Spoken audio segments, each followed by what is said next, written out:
ভিডিঅ'বোৰ দিয়া যে ইমান বেছি দেৰি হৈছে, সময়মতে একো দিবই পৰা নাই। সুখমললৈ চাহ খাবলৈ গৈছিলোঁ যে তাৰ পাছদিনা। এই হাতী পোৱালিটোতো আপোনালোকক দেখাইছিলে শ্বৰ্ট ভিডিঅ'ত। এইফালে সৌৰভ ৰাতিপুৱাই কাম এটাত আহিছিলে, সি মোক এনেই চাই থৈ গ'ল। আৰু সি কালিও আহিছিলে, কালি আচলতে আমাৰ ঘৰলৈ বুলি আহিছিলে, সেইকাৰণে এপাহ ৰ'জ লৈ আহিছিলে মোৰ কাৰণে। মই ৰ'জ কিমান ভাল পাওঁ হয়তো আপোনালোকে এতিয়া গম পোৱা হৈছেগে। এইফালে দেখিছে নহয় চকলেট এটা মায়ে লৈ আহিছিলে।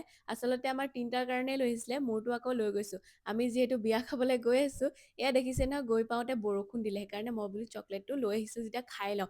আচলতে সেইকাৰণে লৈ যাওঁ, মোৰ মাজে মাজে ভোক লাগে যে। আমাৰ গাঁৱৰ ঘৰৰ ওচৰতে বিয়া আছিলে, এইফালে বিয়া খাই মেলি অলপমান আমি ভিডিঅ' ফটো উঠি ল'লোঁ গোটেই তিনিজনীয়ে।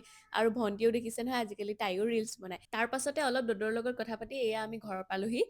ভিডিঅ'টো ভাবিছিলোঁ ইয়াতে শেষ কৰিম, কিন্তু নাই। ইয়াত দেখিছে নহয় মই ঘৰলৈ আহি আকৌ এইফালে ৰ'জ পাহ লৈ পিনে কি কি কৰি আছোঁ, ফটো মাৰিছোঁ, ভিডিঅ' কৰি আছোঁ।